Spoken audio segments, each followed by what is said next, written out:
Assalamualaikum warahmatullahi wabarakatuh. Apa kabar hari ini anak-anak? Insya Allah kita semua dalam keadaan sehat.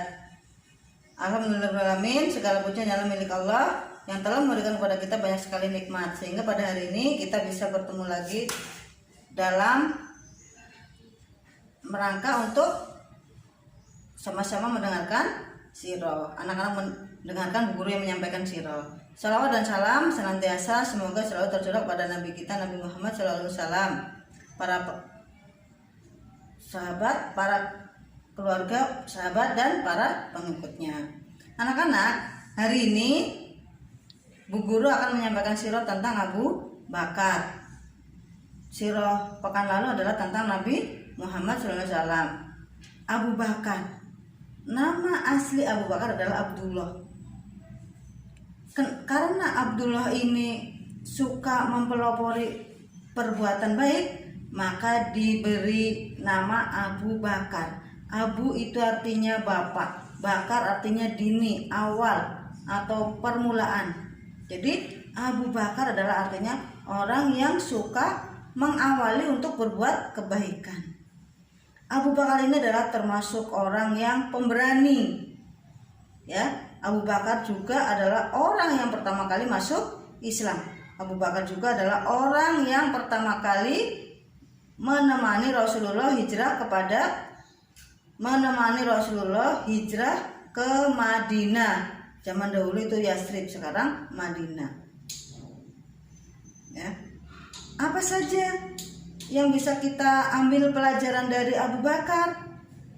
Jadi ketika Abu Bakar menemani hijrah Rasulullah, berangkatnya itu tengah malam sebelum fajar menyingsing.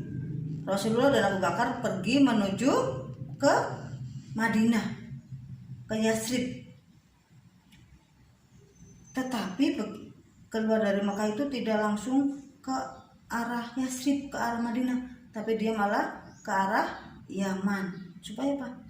Untuk mengacok musuh. Nah, perjalanan dan lumayan lama, akhirnya sampai ke depan atau dekat bukit yang tinggi yang terjal. Akhirnya Rasulullah dan sahabat Abu Bakar ini berhenti. Untuk apa? Untuk istirahat sebentar. Naik ke atas bukit, kemudian dalam bukit itu ada gua, namanya Gua Sur. Nah, ketika sampai depan gua, Abu Bakar berkata kepada Rasulullah, "Wahai Rasulullah,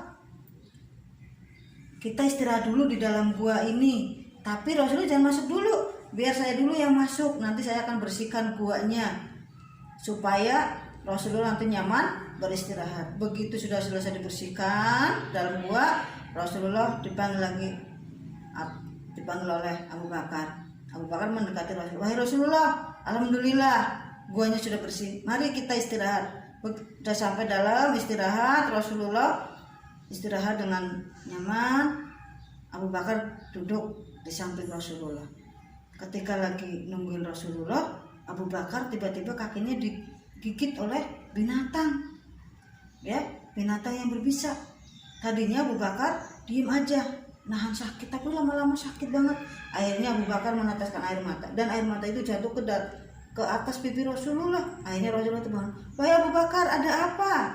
Kata Abu Bakar, "Ya Rasulullah, kaki saya digigit oleh binatang berbisa." Setelah itu Rasulullah melihat, "Oh, Masya Allah." Akhirnya luka Abu Bakar diludahi oleh Rasulullah. Alhamdulillah sembuh total. Nah, setelah istirahat cukup di dalam gua selama 3 hari, Rasulullah mengadakan perjalanan lagi, melanjutkan perjalanan ke Madinah, ya, ke Yathrib. Nah, Abu Bakar ini adalah orang yang terkenal sangat pemberani.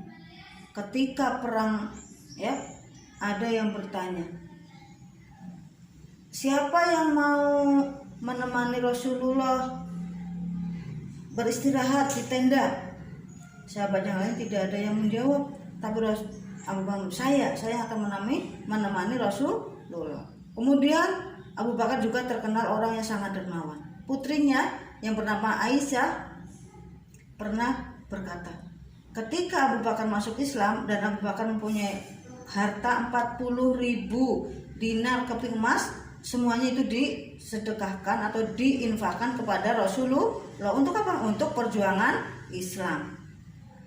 Nah, itu adalah sifat pemberaninya Abu Bakar dan sifat dermawannya Abu Bakar. Abu Bakar juga termasuk orang yang cerdas dan berpengetahuan luas. Suatu saat ditanya oleh Umar bin Khattab, bertanya kepada para sahabat, siapa yang biasa engkau mintain fatwa? Para sahabat menjawab, oh, yang biasa saya mintain fatwa selain Rasulullah adalah Abu Bakar. Dan pada waktu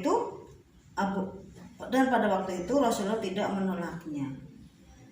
Jadi memang betul bahwa sahabat Abu Bakar ini adalah sahabat utama Rasulullah. Dan di lain kesempatan, ketika Rasulullah sakit, Rasulullah bersabda kepada sahabatnya, jika saya tidak bisa menjadi imam, maka tunjuklah Abu Bakar untuk menggantikan saya jadi imam sholat. Dan Rasulullah juga pernah berpesan kepada Bilal, wahai Bilal sahabatku, jika waktu sholat sudah tiba dan saya belum sampai ke masjid, belum datang ke masjid, tunjuklah Abu Bakar sebagai imam sholat, sebagai penggantiku. Dua sabda Rasulullah ini, pesan Rasulullah ini adalah menyatakan bahwa Abu Bakar adalah sahabat yang paling utama.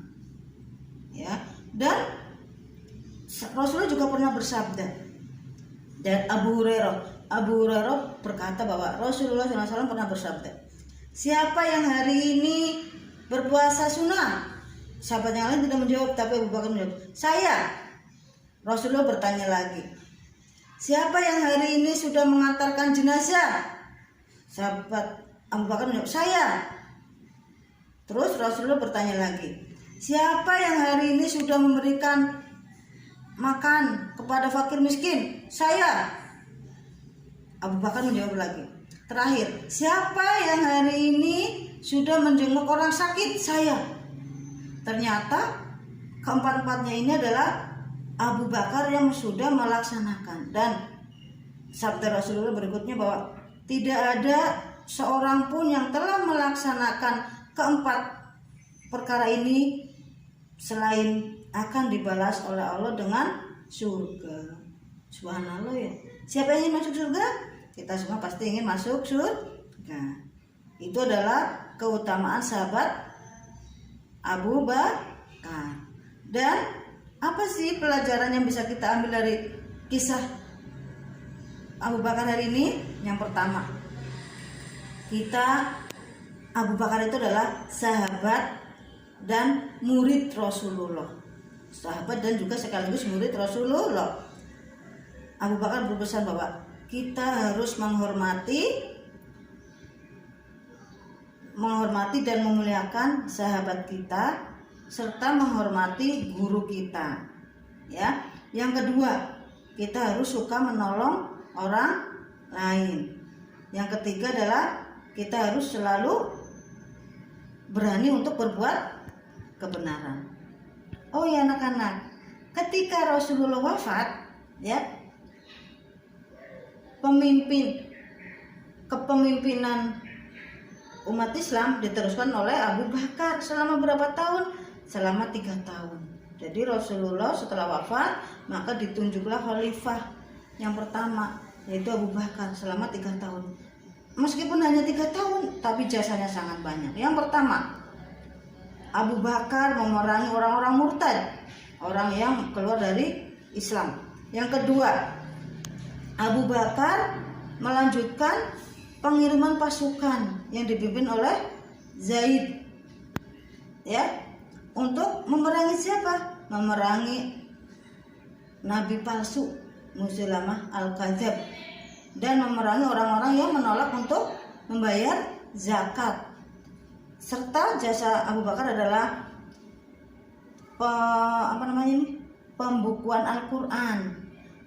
Yang Abu Bakar akhirnya pembukaan Al-Quran ini adalah atas usulan Umar bin Khattab. Tadinya Abu Bakar tidak mau karena itu tidak ada contoh dari Rasulullah. Tapi kata Umar dan sahabat yang lain, bagaimana nanti Al-Quran itu akan hilang, karena para sahabat yang hafal Al-Quran pada banyak yang meninggal di medan perang. Akhirnya Abu Bakar menyetujui, dan Abu Bakar meminta sahabat Zaid bin Thabit untuk mengumpulkan Al-Quran, sampai akhirnya sekarang kita bisa baca Al-Quran.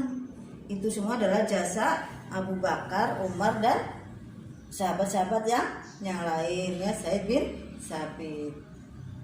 Demikian sirah tentang Abu Bakar. Semoga bermanfaat, terutama buat Budia, juga buat anak-anak. Semoga kita juga bisa mengambil pelajarannya. Guru akhiri, billahi taufiq wal hidayah. Wassalamualaikum warahmatullahi wabarakatuh.